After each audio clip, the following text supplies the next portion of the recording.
Have you ever wanted to make your own foundations? In today's video, I'm going to show you how to do that with Electric Quilt.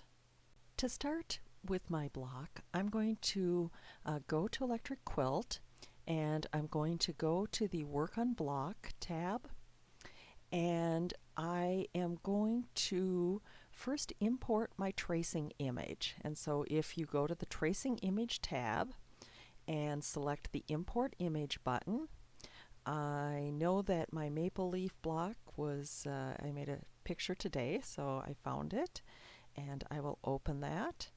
And I'm just going to bring it in, click on, and actually that fills my block pretty nicely, so I'm not going to do a thing with it. Now I'm going to go to the Easy Draw tab. So you can see that the block width and height are both 6 inches. I like that.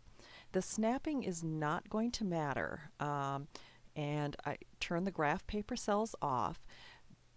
But what I would like you to do is go to the snapping options section and turn off the snap to grid and turn on the snap to nodes and snap to line and arcs of drawing.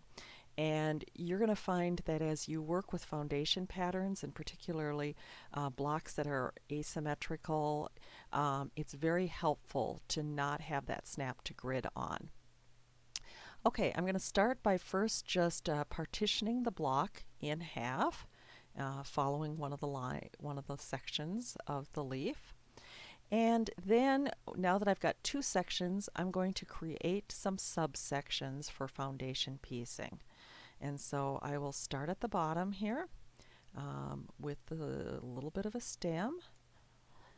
And then, let's see, we'll do this bottom right section of the leaf.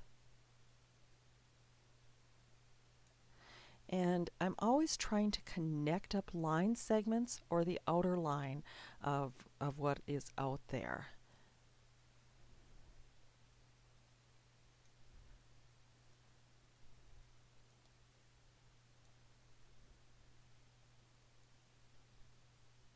And you can see I'm always connecting lines and connecting segments.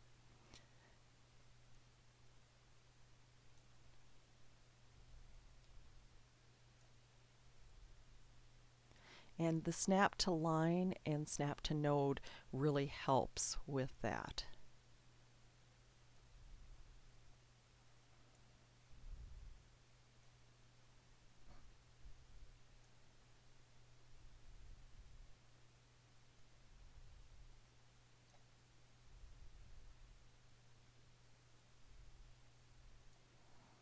And you can see how fast. Now sometimes I will find I'll do a section and then after I look at it later I don't like it.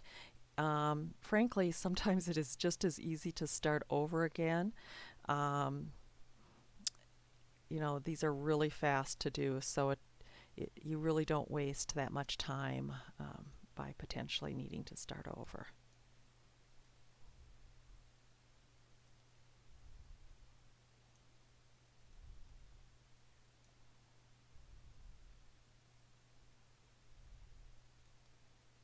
And you can see I'm sort of roughly following the outside of the maple leaf.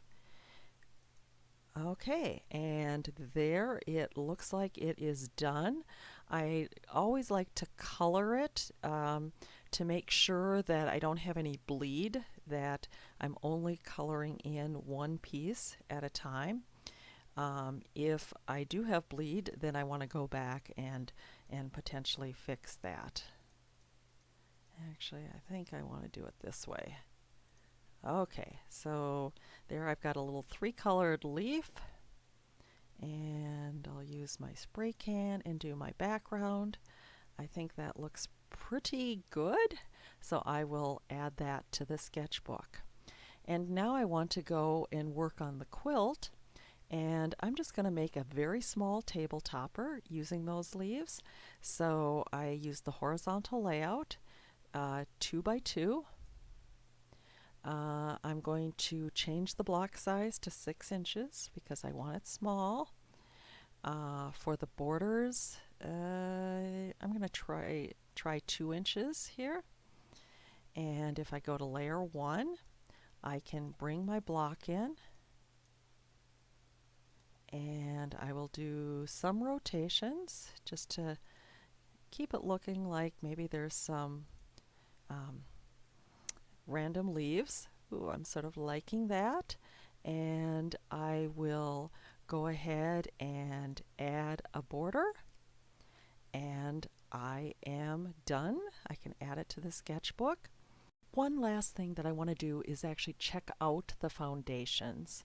And so I will select one of my blocks and do a File, Print, Foundation Pattern. And I'm going to check the sectioning, which this looks pretty good. If not, I can start over. And I will do I'll look at my options. I want to print the numbering, use size from quilt, separate units, and I'm going to do a mirror image, so I will get blocks that will look exactly like what I'm looking for. And I will do a preview. And these are a little bit tight, so I will move some sections apart here so I can cut these apart a little bit easier. And I think that looks pretty good. So I will go ahead and print this, and I am done. So I hope that you enjoyed this video on creating your own foundation patterns. Whether you pick your favorite fall leaf or cartoon character or whatever, I would love to see what you create. Thanks so much for watching. For additional videos, please check out my website at www.onpointquilter.com.